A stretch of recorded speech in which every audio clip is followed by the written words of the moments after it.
Welcome, my friend, to the third and final episode in our Making the Most of Your Healthcare Journey series. We began by revealing why so many healthcare visits fall short and the common pitfalls to avoid. Then we reset our approach by preparing in advance, providing practical tips for making the most of every opportunity during your visits. Today, it's time for renewal. Renewing your mindset, your confidence, and your approach for the long haul. If you've ever left a medical visit feeling anxious or discouraged, well, this episode is especially for you. We'll infuse some encouragement, some hope, and biblical wisdom into the process of caring for your health.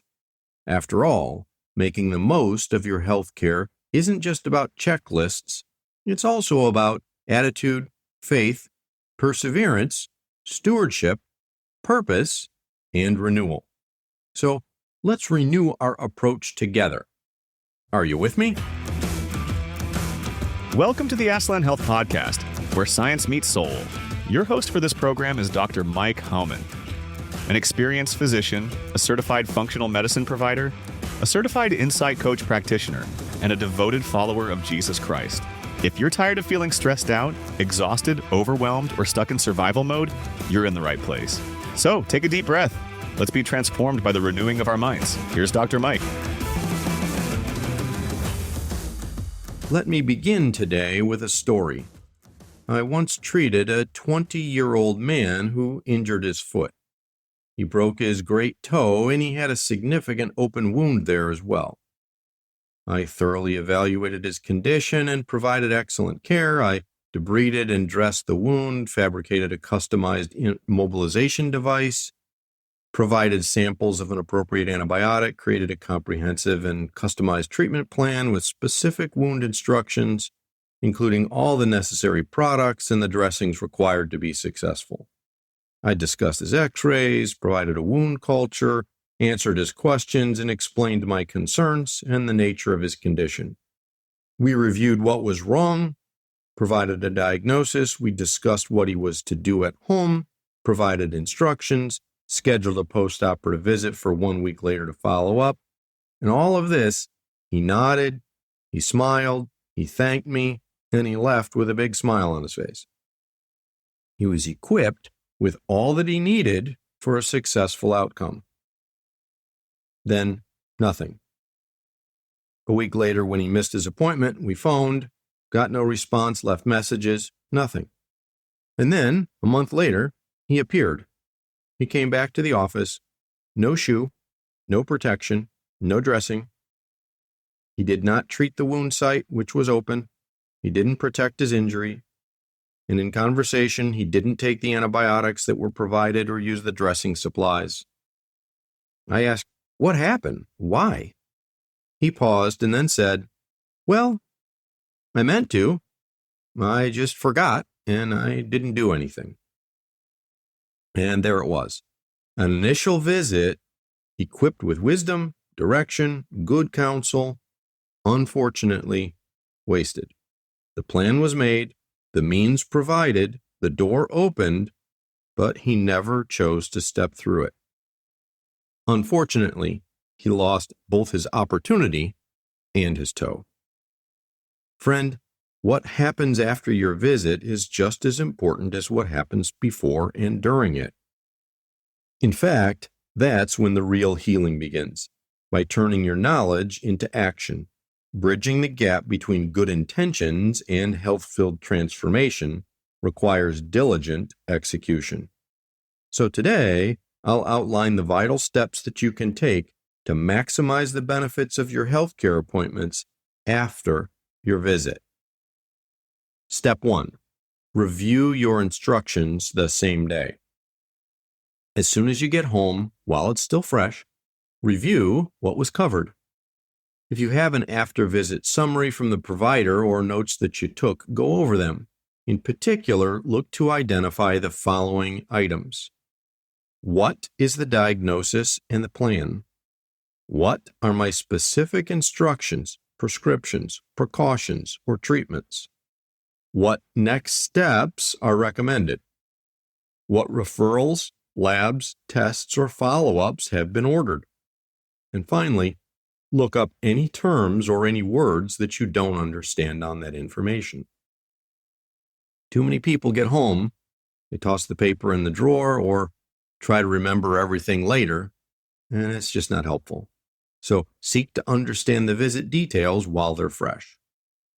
Step 2, take action.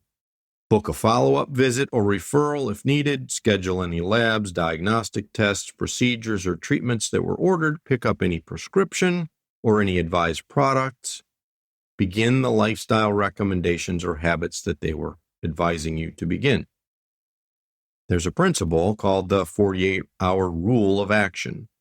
If you do not take action within 48 hours after an opportunity is presented, like a healthcare visit, for example, you will quickly lose momentum and nullify the value and efficacy of that opportunity. This approach helps prevent procrastination and ensures that important tasks are addressed promptly, thereby maximizing their value. That's true for diets, workouts, and yes, even doctor's orders. Think about it in your own life. By the time you reach Tuesday, how much of the Sunday sermon do you actually implement if you haven't even considered it for the last 2 days?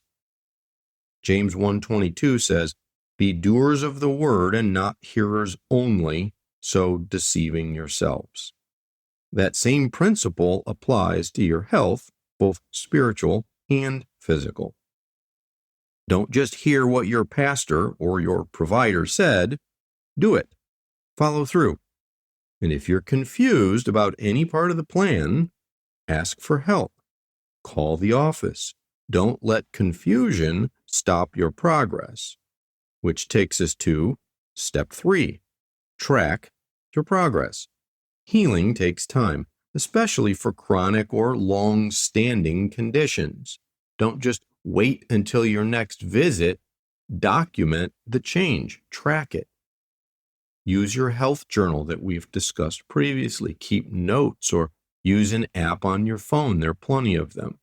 This helps you to stay accountable, and it builds momentum, provides encouragement, and gives your provider actionable data to adjust the plan if needed. It can also alert you to a negative trend, allowing you to identify if a condition or a symptom is worsening, or if you develop a side effect from the new plan, providing valuable details for your next interaction as well. Step 4, build habits, not heroics. Some visits may conclude with your provider recommending adjustments to your lifestyle or your habits, such as changes to your diet, your exercise routine, your sleep hygiene, stress management strategies, all these things. These implementations can be challenging because they often require daily commitment and lifestyle alterations. Ask God for strength and to remember that your body is a temple worthy of care. Most of the changes in our general health aren't dramatic. They're subtle, cumulative, intentional, and incremental. Don't try to overhaul your lifestyle and your habits in one day. Focus on small, sustainable changes. That's how the lasting transformation that you desire actually happens. My professional advice, based on experience, make one adjustment at a time. For example, if you're advised to begin a new diet, new medication, new exercise program, new therapy, and a new supplement all at the same time, it can be overwhelming and counterproductive. Say I develop belly pain on the second day. Which of these 5 changes that we initiated is responsible for my new pain? So I advise establishing one new thing at a time whenever possible.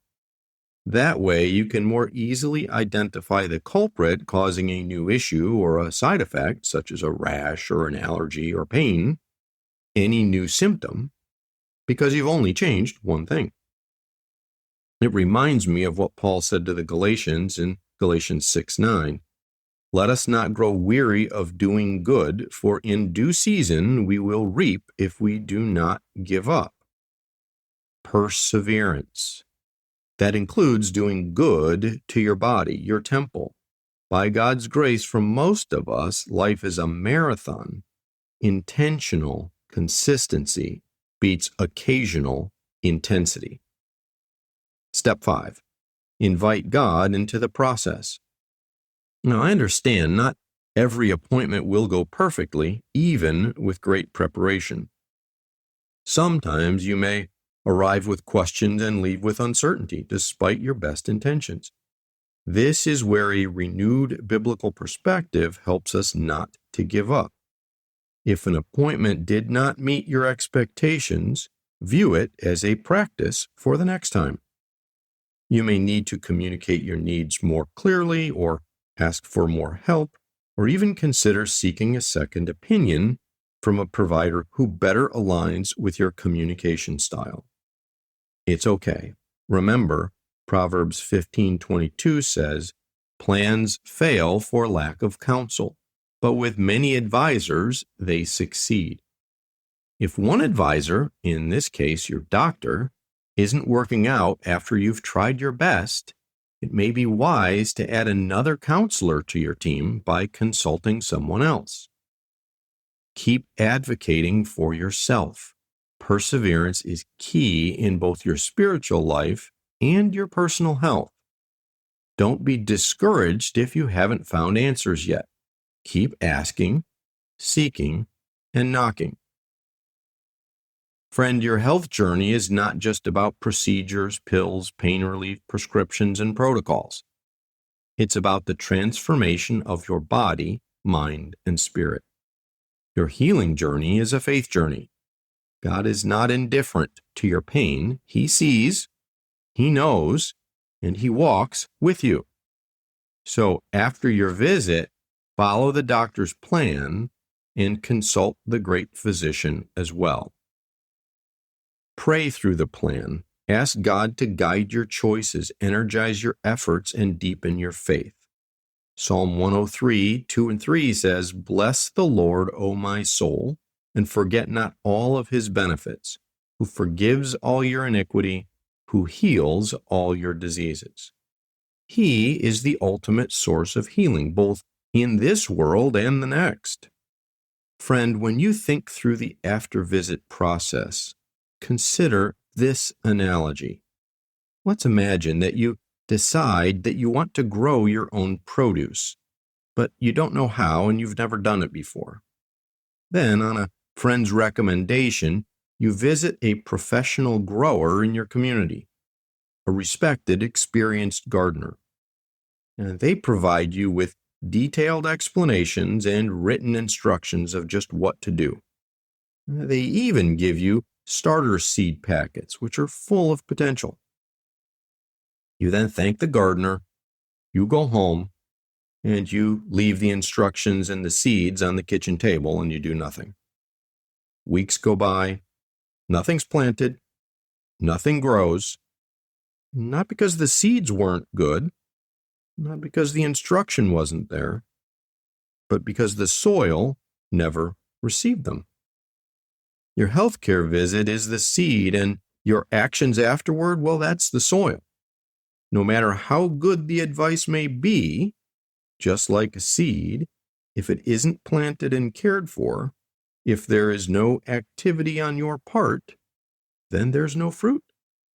Too often we want instant results, but healing, like harvesting a good crop, is a process. God often uses health journeys to form us, not just fix us. Yes, certainly miracles happen, but we all know that they are the exception and not the rule.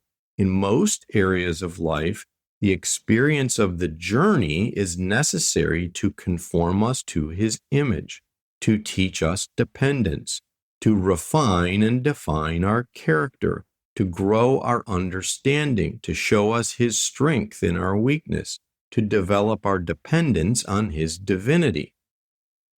If your progress is slow, That's okay. Stay the course.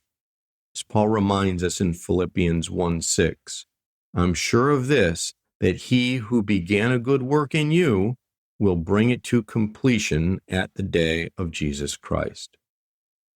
That includes the good work of healing and holiness. One change at a time, one step, one habit, one obedient act at a time. Well, as we close, let me provide this week's renew action steps for you. Clear and concise. Number 1, review your most recent healthcare visit notes or your instructions from your last visit today.